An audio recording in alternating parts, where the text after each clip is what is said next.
Bien, alors bonjour à toutes et à tous. Je reprends rapidement le contenu du dernier cours sur la question de la polysémie. Alors on avait vu la différence essentielle entre homonymie et polysémie qui correspondent à deux situations où en première analyse on a un seul signifiant pour deux signifiés, mais la distinction est en principe relativement facile à faire, sauf cas particulier. Si j'ai une relation de sens entre les deux signifiés, j'ai affaire à de la polysémie, et si j'ai une disjonction totale entre les deux signifiés correspondant à un même signifiant, j'ai affaire à de l'homonymie. Autre propriété, les homonymes ont des étymons distincts. On avait vu que pêche au sens du fruit, pêche au sens de l'action de pêcher, en fait, à l'origine, ce sont des mots différents. Avocat, homme de loi, avocat, fruit, c'est la même chose, il y a deux étymologies différentes, alors que dans le cas de bouton, par exemple, on avait vu que la grande variété de la polysémie de bouton, donc les différents sens du mot bouton, correspondent à une seule et même étymologie. J'avais aussi, alors là je vais m'y arrêter un instant parce qu'il y avait eu quelques questions et je me suis dit que ça valait le coup d'ajouter quelques éléments. Donc un petit mot sur les opérateurs de polysémie. Donc on avait vu qu'il y a 5 opérateurs de polysémie, la métaphore, l'analogie, la métonymie, l'extension de sens et la restriction de sens. Alors je reviens sur ces notions sans non plus trop les approfondir parce que ça prendrait trop de temps. Mais voyez, j'avais dit métaphore, analogie, il y avait eu une question, je me souviens, sur le lien entre les deux. Bon, je les présente comme ça parce que traditionnellement on les distingue, mais en réalité, dans les deux cas, on a affaire au fond à des relations de similarité. Qu'il s'agisse de métaphore ou d'analogie, on a dans les deux cas des relations de similarité entre les signifiés. Et cette similarité peut être interprétée différemment en fonction de ce qu'elle donne lieu à une sorte d'image. Alors, il faudrait préciser ce que ça signifie, image, hein, une image mentale, bon, bref. Ça me paraît important de bien préciser que dans les deux cas, on a une relation de similarité. Et j'avais dit, bon, on pourrait à la rigueur regrouper les deux en disant, dans les deux cas, c'est de l'analogie, point. Hein. Alors, vous aurez remarqué que j'ai aussi indiqué extension de sens et restriction de sens comme étant des relations de similarité. C'est peut-être un peu discutable, mais ce n'est pas le point essentiel. Le point essentiel, c'est quand même de mettre métaphore et analogie sous la rubrique des relations de similarité. Et cela permet de bien faire la différence avec la métonymie qui, elle, correspond à des relations non pas de similarité, mais de contiguïté. C'est-à-dire que contiguïté, ça veut dire qu'ils sont proches, mis l'une à côté de l'autre, ou qui ont une relation logique, quelle qu'elle soit, une relation, disons, de connexion, hein, on pourrait dire aussi une connexion quelconque entre deux éléments. Une connexion quelconque, mais pas de la similarité.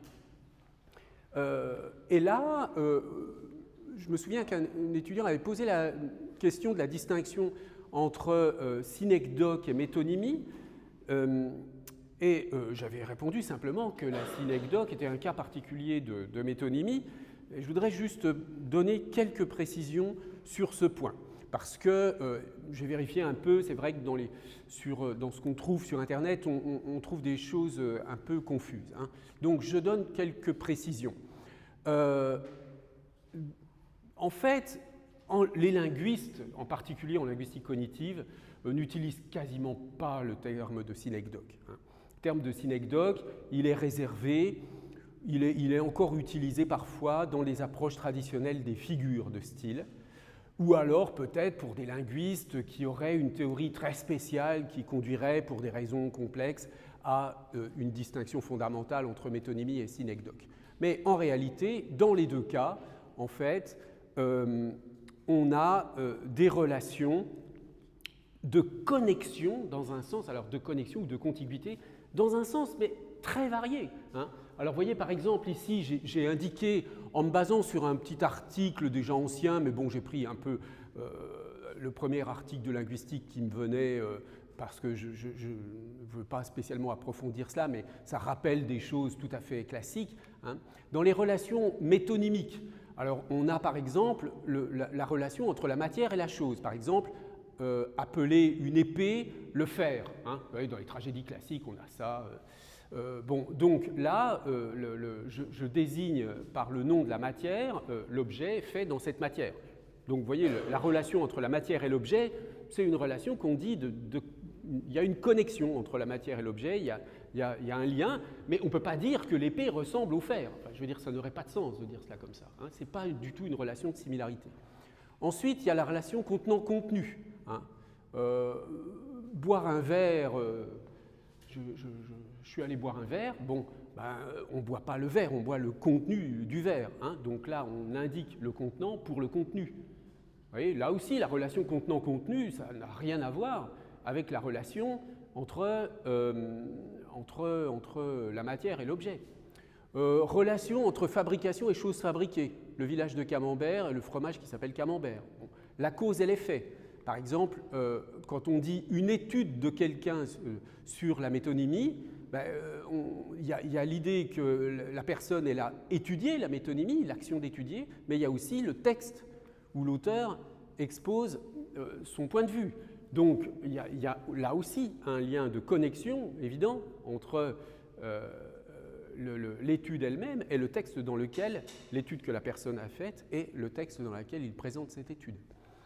Elle présente cette étude. Bon, le symbole est ce qu'il évoque, dire le trône pour dire le pouvoir royal, donc, ou bien l'abstrait et le concret, utiliser le mot rallonge qui signifie abstraitement action de rallonger pour désigner des choses concrètes, par exemple une rallonge de table ou une rallonge électrique. Bien.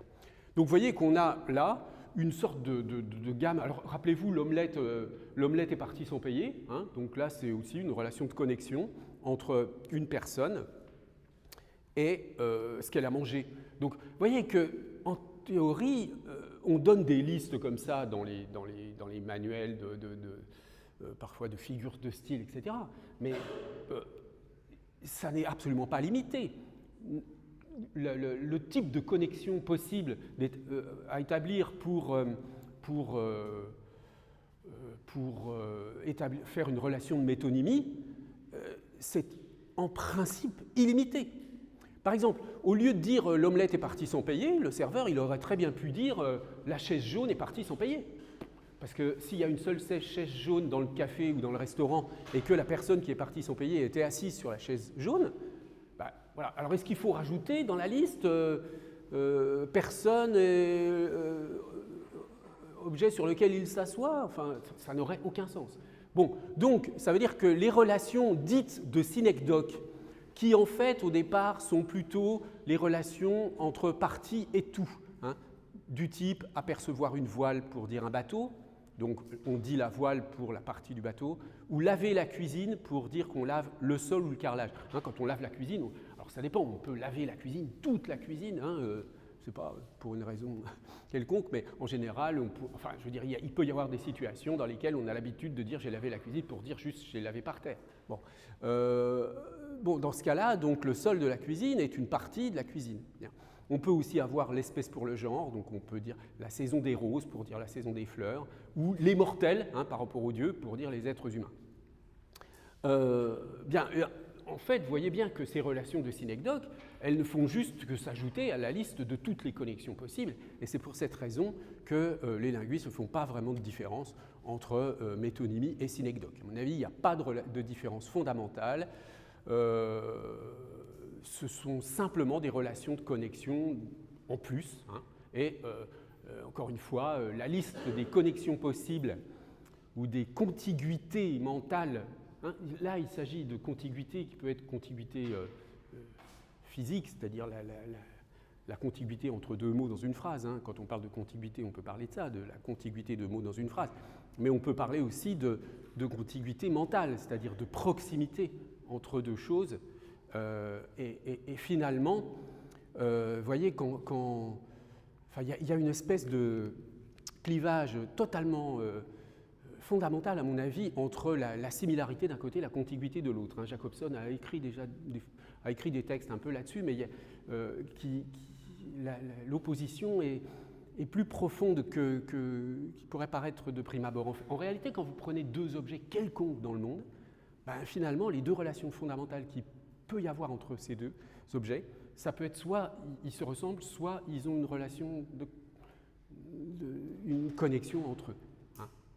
ou alors pas du tout de connexion, pas du tout de ressemblance. Bon, ça c'est compliqué, mais vous voyez, ce sont vraiment, d'un point de vue strictement ontologique, des relations tout à fait fondamentales, et c'est normal qu'on les retrouve, ces relations fondamentales, dans la cognition humaine.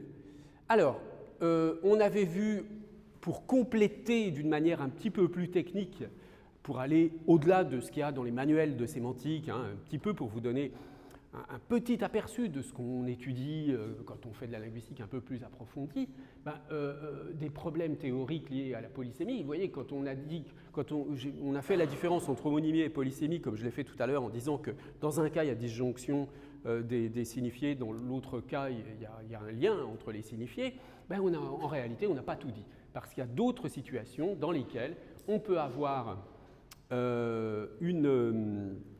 un lien entre des significations, mais qui sont des liens qui ne sont pas de même nature que la polysémie. Donc, on avait vu l'exemple de enfant, enfant, garçon ou enfant, fille. Donc, le mot enfant peut signifier deux choses. Mais ça, c'est de l'indétermination du sens. On appelle ça on peut appeler ça, il n'y a pas de nom très, très stabilisé, mais on peut appeler ça un sens indéterminé. Un enfant, ça peut être un garçon ou une fille. Et c'est complètement différent de la polysémie, par exemple du mot souris qui peut signifier rongeur ou souris d'ordinateur. Donc ça a l'air d'être un peu la même chose. C'est un seul mot qui a deux sens, enfant.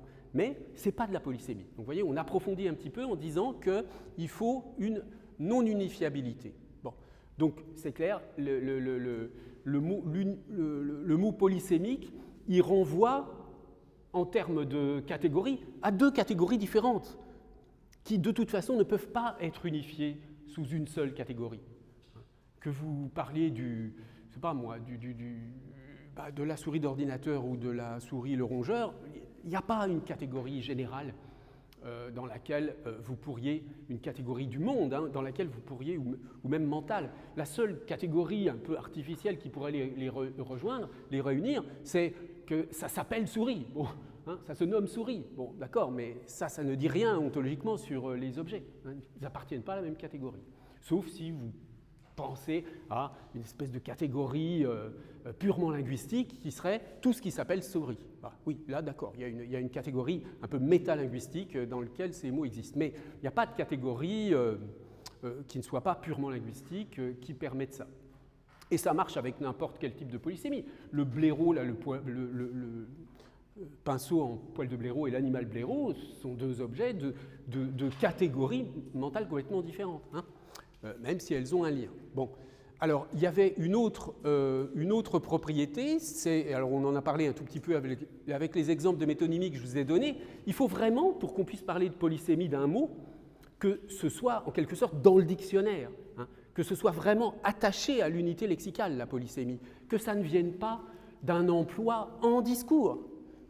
J'avais donné l'exemple de l'omelette est partie sans payer. Bon, on ne va pas trouver dans le dictionnaire omelette, homme qui mange une omelette. Bon, c'est évident. C'est un emploi, c'est une métonymie qui se fait en discours. D'accord ? Les métonymies qu'on va trouver dans le dictionnaire et qui sont stabilisées dans la polysémie des mots, ce sont les métonymies, donc par exemple comme blaireau, où vraiment là, un mot s'est stabilisé en relation métonymique avec un autre mot qui est le sens de base. Bien. Et pour terminer donc sur la métonymie, je vous avais donné la référence de ce livre que je ne vous invite pas à lire parce que c'est beaucoup trop technique et beaucoup trop compliqué. Même en master, c'est difficile à lire. Mais enfin, par curiosité, vous pouvez jeter un coup d'œil si vous voulez. Ce livre de Cadio et Visetti, qui est vraiment un livre de chercheur très très stimulant intellectuellement, très intéressant, où il développe une théorie un peu différente. Au lieu d'avoir un sens de base et des sens dérivés, comme tout ce qu'on a expliqué là, théorie qui correspond à ce qu'on appelle parfois la sémantique référentielle et qui est illustrée magistralement par un linguiste très célèbre en France qui s'appelle Georges Kléber, qui est à la retraite maintenant, mais qui a une œuvre très très importante en sémantique. Bien, leur théorie, c'est qu'il n'y a pas un sens de base et des sens dérivés. Il y aurait un sens abstrait très très général, et en fonction du contexte dans lequel est employé le mot, il prendrait des profils. Il serait profilé d'une certaine façon, ce mot, et tout d'un coup, ça déclencherait un sens particulier. Hein. Donc l'exemple de boîte ici, où on essaie de trouver une espèce de définition très abstraite. Alors vous voyez, c'est contenir X et produire ou fournir Y. Hein, ce serait ça la définition très abstraite de boîte. Et c'est cela qui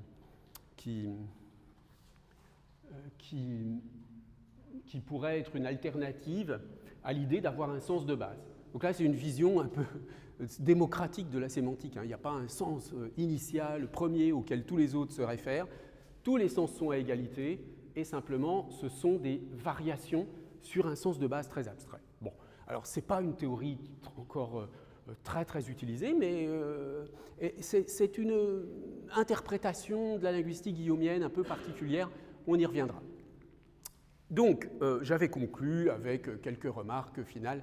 Je n'y reviens pas et je passe donc au quatrième point que je voulais aborder avec vous dans le cadre donc, de la sémantique lexicale. C'est la question de la formation de l'unité lexicale. Juste avant, puisqu'on parle des unités lexicales, c'est vrai que j'ai complètement oublié de vous parler la semaine dernière d'un sujet dont vous avez peut-être entendu parler et qui est totalement lié à ce qu'on est en train de faire là, dans ce cours. Ce sont toutes les polémiques qui ont eu lieu à la suite de la parution de la 9e édition du dictionnaire de l'Académie française. Est-ce que vous avez entendu parler de ça? Oui? Non? Bon, voilà, il faut écouter un peu la radio, regarder un peu la presse. Bon, mais ce n'est pas non plus une affaire d'État, hein. Surtout en ce moment, il y a des choses qui intéressent les médias beaucoup plus, mais quand même, il y a eu pas mal de bruit qui a été fait autour de cette affaire, encore une fois, à la radio, dans les réseaux sociaux et dans la presse. Alors, de quoi s'agit-il? En fait, le dictionnaire de l'Académie française a sorti une édition, sa 9e, hein, qui est en fait, je ne sais plus, enfin, très éloignée dans le temps de la 8e, je ne me souviens plus exactement du nombre d'années. Et un certain nombre de personnes, des linguistes notamment, et puis même la Ligue des droits de l'homme, ont remarqué qu'il y avait des définitions quand même tout à fait problématiques. Je vous donne juste un exemple. Dans le dictionnaire de l'Académie, vous avez le mot négrillon, petit enfant noir, sans aucune marque d'usage, c'est-à-dire ni en disant que c'est péjoratif, que c'est raciste, ni quoi. Bon, voilà, donc vous voyez un petit enfant noir, vous dites, ah bah tiens, il y a un négrillon qui vient de passer. Vous imaginez quelqu'un capable de dire ça aujourd'hui? C'est totalement inimaginable, d'accord? Donc, avec des exemples de ce genre-là, où il y en a d'autres, hein, mais je ne vais pas m'apesantir, il y a eu un certain nombre de critiques contre l'Académie française. Alors, je voudrais à ce sujet faire juste une ou deux petites remarques. En fait, donc c'est vrai qu'il y a un problème hein, avec ce dictionnaire. Alors le problème le dictionnaire de l'Académie française, le problème vient surtout du fait que, d'une part, il n'est pas précisé, enfin je veux dire que les marques d'usage ne sont pas précisées, hein, dire que c'est une expression ou un mot qui a des connotations péjoratives, racistes, etc. Bon. Ça, c'est un premier point. Le deuxième point, c'est que le dictionnaire de l'Académie se prétend le reflet de l'usage contemporain. Donc là, c'est grave, hein, si vous dites que c'est ça, l'usage contemporain, et que vous l'affirmez. C'est écrit dans le dossier de presse hein, de l'Académie française au moment de la parution de ce dictionnaire. Donc c'est un deuxième problème. Hein. Et puis, bon, certains, pour défendre le dictionnaire, disent « mais oui, mais c'est en fait... parce que le dictionnaire de l'Académie renvoie à l'histoire du mot. » Et en effet, quand vous prenez des textes plus anciens, on trouve ce mot chez Flaubert, chez plein d'auteurs. Hein. Il suffit de regarder dans Franc-Texte, vous avez plein d'attestations du mot négrillon. Mais en fait, ce sont des usages anciens. Hein. Et là, encore une fois, le dictionnaire de l'Académie ne dit pas que c'est un mot qui n'existe plus ou qui ne s'emploie plus dans ce sens-là. Il ne dit rien, ce qui devra être corrigé. Il n'y a pas de doute que les académiciens vont corriger cela. Mais alors, quand on regarde le trésor de la langue française informatisée dont je vous ai déjà parlé dans ce cours, vous trouvez la même définition que dans l'Académie. Hein. Négrillon, petit enfant noir. Bon, il y a même une définition par analogie, j'aurais dû vous... C'est un bon exemple. Par analogie, enfant de couleur de peau très foncée. Hein, voilà, en gros. C'est peut-être pas exactement ça la formulation, mais c'est l'idée. Donc, on va dire quoi? On va dire, ah bah oui, les linguistes ont beau jeu de dénoncer les académiciens qui produisent des définitions complètement aberrantes. Le TLFI fait la même chose. Mais non, parce que le TLFI, vous le savez, je vous l'ai déjà expliqué, c'est un dictionnaire qui est basé sur une base de données de franc-texte qui va jusqu'en 1960 et qui s'est arrêtée là. Hein. Donc, le TLFI ne prétend absolument pas, et c'est absolument pas son rôle, d'écrire l'usage contemporain, le bon usage contemporain du français, ce que l'Académie française prétend faire avec son dictionnaire. Hein.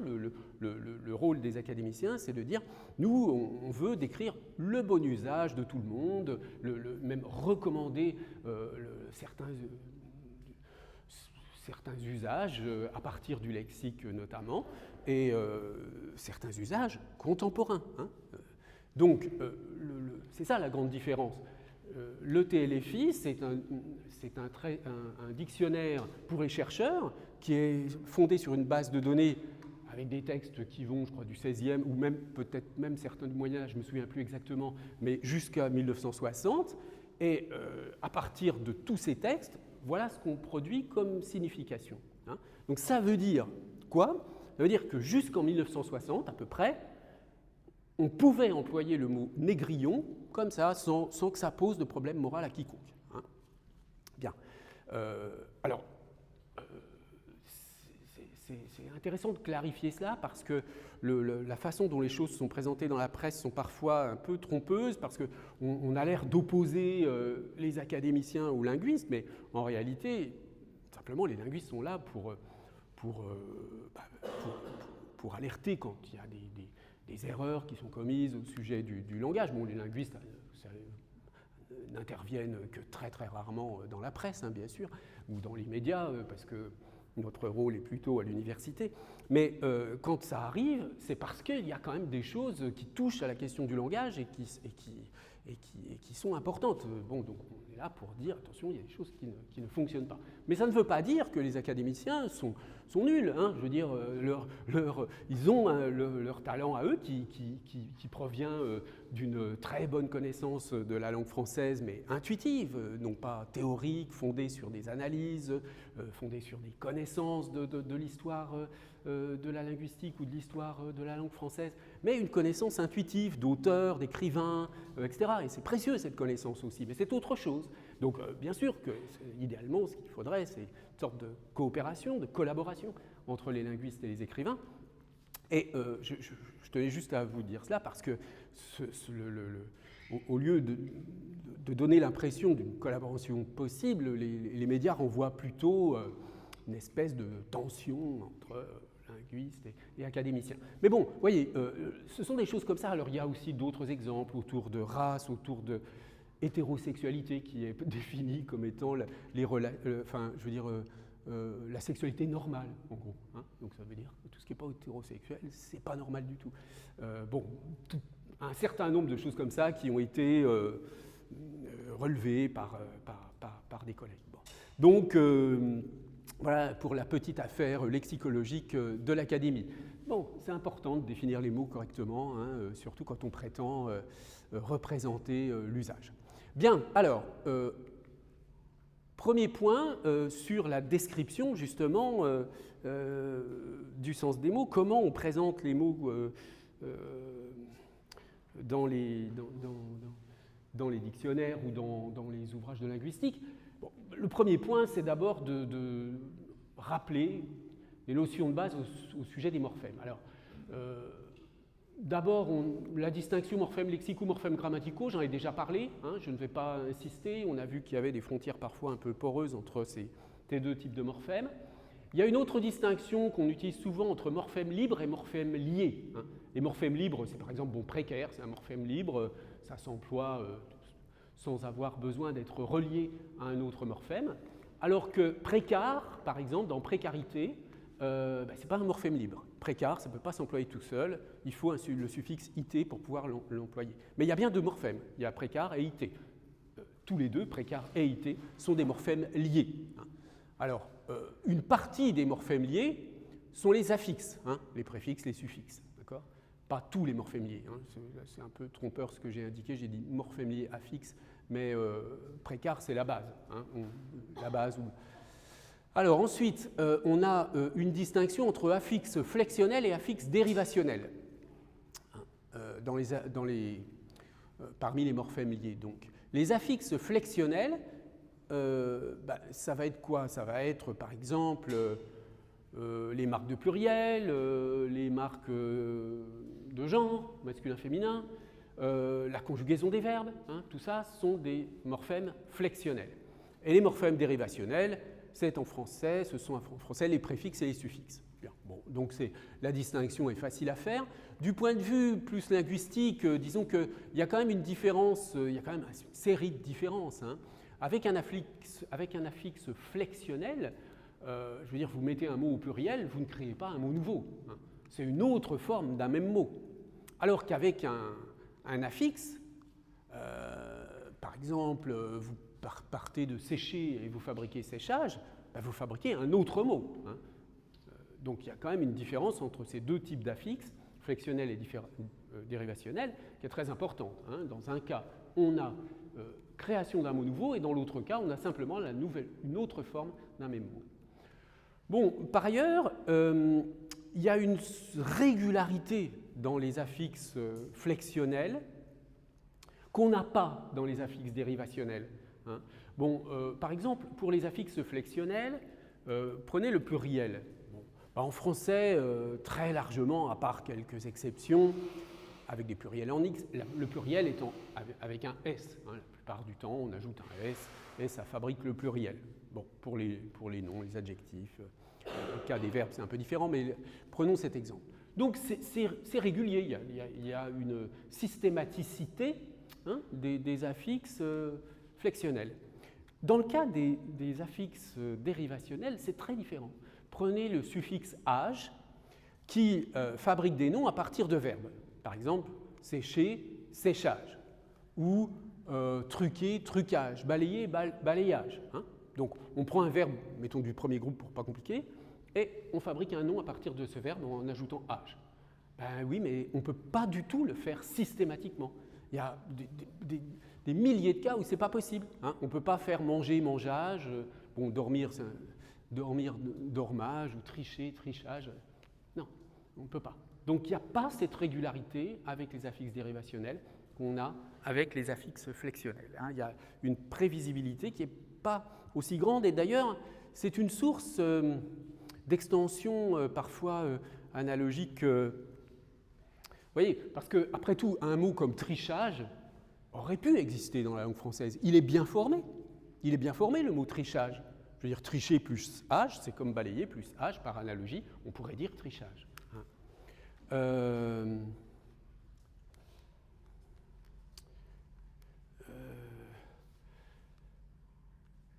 Mais en fait, il y a une différence entre les mots bien formés et les mots que la norme de la langue retient. Et la norme n'a pas retenu trichage, mais plutôt tricherie. Bon. Alors pourquoi? Ça demanderait des études plus précises.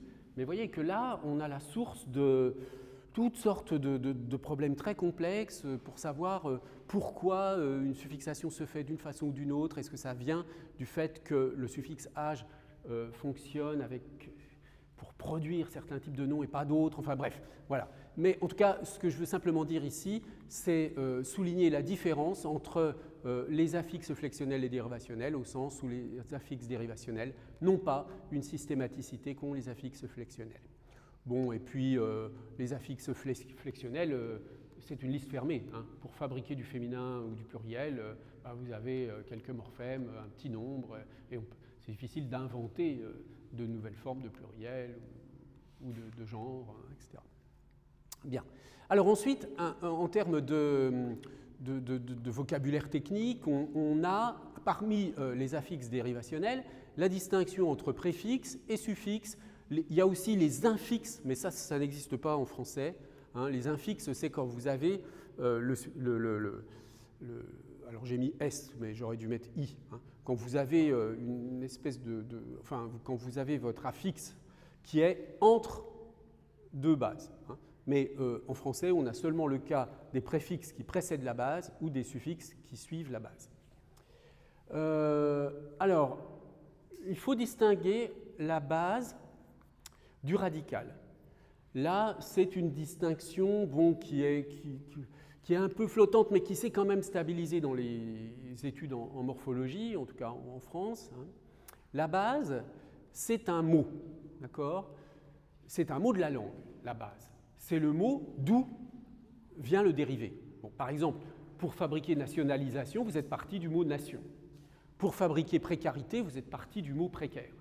D'accord ? Ça, c'est le mot de la langue, hein, qui est à l'origine du dérivé. Mais, par exemple, quand vous regardez précarité, vous n'avez pas fabriqué le mot précarité du point de vue strictement morphologique, il n'est pas fait avec précaire. C'est précaire. Donc, en réalité, c'est pour ça que la notion de radical est intéressante et elle se distingue de la base, c'est que selon les cas, la base la base prend une forme spéciale ou pas lorsque a lieu la dérivation. Bon, pour nationalisation, la base, elle n'est pas touchée. Le radical est identique à la base. Hein. Dans nationalisation, vous avez la base nation qui est identique au mot nation. Par contre, dans précarité, vous avez la base précar qui n'est pas la même chose. Vous avez, le radical précar qui n'est pas du tout la même chose que la base précaire. Hein. Donc, le radical, c'est une notion morphologique qui renvoie à la transformation du mot d'où vient le dérivé pour pouvoir fabriquer le dérivé et lui coller, si j'ose dire, un suffixe. Alors, à la base et au radical s'oppose aussi la notion de racine qu'on emploie parfois, mais qui ne s'emploie qu'en diachronie. Par exemple, dans respirer, voyez, ou expirer, ou inspirer, vous retrouvez un élément spire qui en fait vient du latin spirare, mais qui n'est pas du tout ni un préfixe, qui n'est pas une base, parce que dans respirer, ré, c'est pas un préfixe. Hein. Donc en fait, c'est une racine, on peut parler de racine dans ce cas-là, c'est-à-dire un élément dans le mot qui, disons dans la base, hein, respire, qui est similaire à son origine étymologique, enfin. Voilà, à l'étymon correspondant. Pour les affixes flexionnels, je l'ai dit, c'est le genre, le nombre, et puis les marques de temps, aspect, mode, hein, tam, en linguistique, ça veut dire temps, aspect, mode. Alors, une fois qu'on a parlé des différents types de morphèmes, maintenant on peut rapidement réfléchir à la formation des unités lexicales. Comment des mots nouveaux, ou comment des mots nouveaux, par exemple, arrivent dans le lexique, ou comment le lexique s'est constitué. Bon. Alors, il y a un ensemble de procédés de formation qui est relativement limité. Hein. Vous avez l'emprunt, par exemple shopping, mailing, qui sont des emprunts à l'anglais, avec le cas particulier de ce qu'on appelle le calque. Hein. Le calque, c'est-à-dire c'est pas un emprunt, parce que, vous voyez, on a fabriqué en français, je vous l'ai déjà dit d'ailleurs, le mot souris pour parler de la souris d'ordinateur, à partir de l'usage du mot mouse pour dire la même chose en anglais. Donc si ça avait été un emprunt, on aurait dit une mouse, pas une souris. Et c'est un calque parce qu'on a repris la même structure polysémique en prenant le mot souris. Bon, gratte-ciel, c'est une espèce de calque de skyscraper. Bon, ensuite, vous avez le cas classique de la dérivation affixale avec préfixation, suffixation, etc. J'en reparlerai tout à l'heure. Et puis la dérivation qu'on appelle non affixale, donc plus spécifiquement la conversion, c'est-à-dire que là, on a un changement de classe grammaticale sans affixe. Par exemple, quand vous prenez l'adjectif portable et que vous fabriquez le nom un portable. Avec ce cas particulier qui est l'antonomase, où on fabrique un nom commun à partir d'un nom propre. À partir du savant Ampère, on a fabriqué le nom de l'unité d'intensité, l'ampère. Bon, autre type de formation qu'on a déjà vu, c'est le figement, alors qu'on appelle aussi la composition. Par exemple, bon, sans-abri, grand-père, chasse d'eau, etc. Là, ce sont tous des mots qui sont fabriqués à partir de mots existants, avec ou sans trait d'union. Ça, la présence d'un trait d'union, c'est tout à fait aléatoire, ça évolue d'ailleurs dans l'histoire du français, il y a des traits d'union qui disparaissent, il y a des mots qui se soudent au bout d'un moment, mais ça ne change rien du point de vue linguistique au fait qu'on a un figement, en termes de mode de formation. Et puis vous avez un cas particulier du figement qu'on appelle la composition savante, parce que là, le figement concerne des morphèmes lexicaux liés et qui sont issus d'états anciens de la langue. Bon, par exemple, bibliothèque, ludothèque. On a biblio et thèque, mais ce ne sont pas des morphèmes, ce ne sont pas des morphèmes du français. Et on ne peut pas les employer tout seul, thèque. Par contre, on les retrouve, le mot thèque, dans bibliothèque, ludothèque, etc. Et il y a une origine grecque derrière ces morphèmes. Bon, le cas très particulier du mot valise, qui résulte à la fois d'une coupure, donc d'une troncation, et d'un phénomène de composition. Par exemple, un alicament, c'est un médicament qui est en même temps un aliment. Donc on a coupé aliment, on a coupé médicament, et on a fait une sorte de composition avec ali et cament.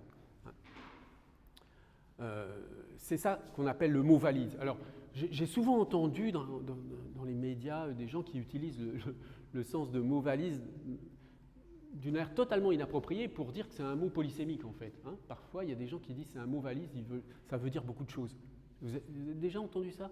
C'est pas ça du tout, un mot valise. Un mot valise, c'est vraiment un mot composé de deux éléments de cette façon-là. Et puis enfin, vous avez les cas un peu particuliers aussi de troncation, acronymie, siglaison, qui sont particuliers mais qui sont quand même très, très courants.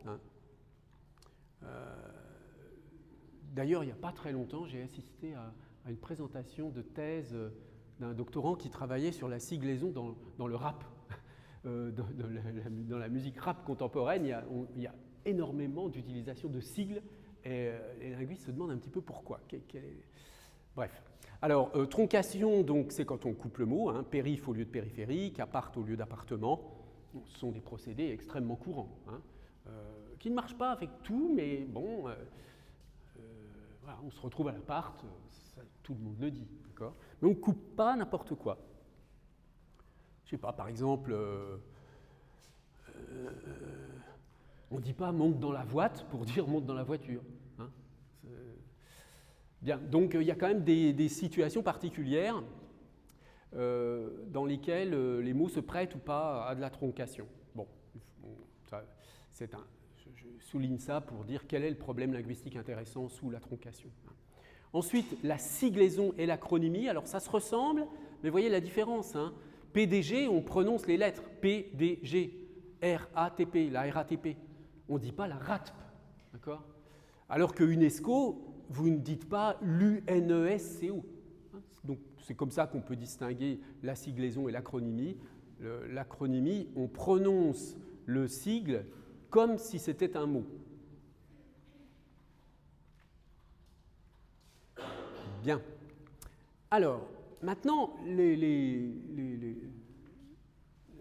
questions qui vont venir du point de vue linguistique, c'est d'abord comment est-ce qu'on identifie les éléments constitutifs des unités lexicales.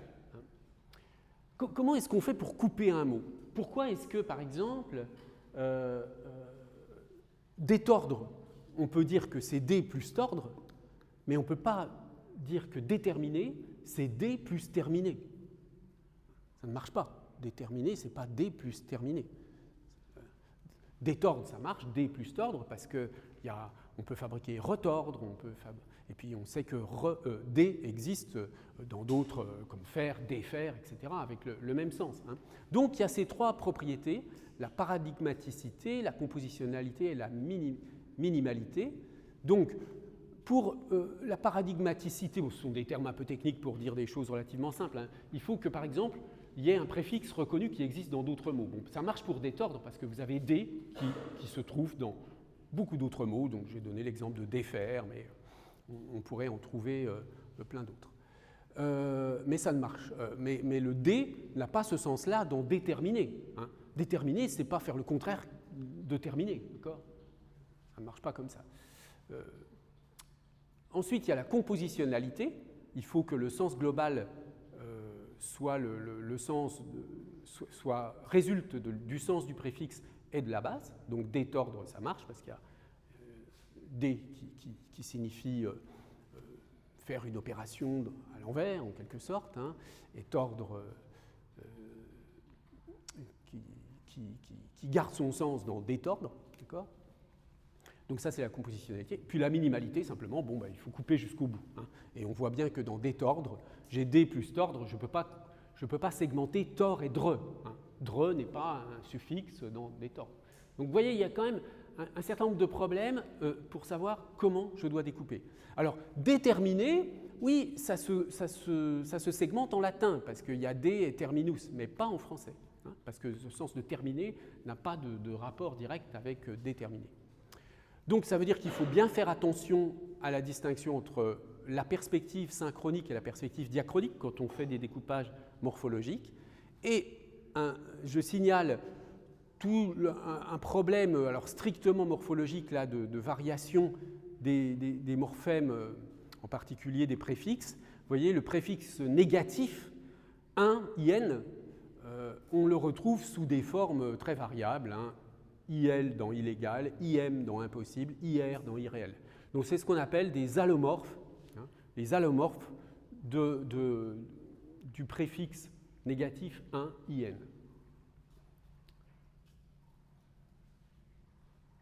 Voilà, alors la semaine prochaine, je vous montrerai, je m'intéresserai au problème du lien entre le sens des morphèmes et le sens global. Parce que là, on vient de dire qu'il doit y avoir une compositionnalité.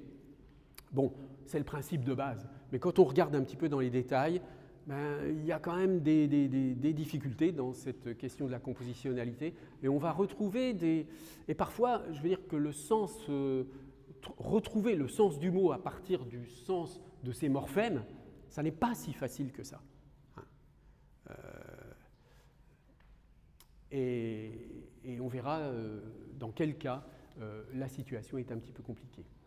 Voilà, donc on va arrêter le cours ici exceptionnellement et je vous dis donc à la semaine prochaine. Merci de votre attention.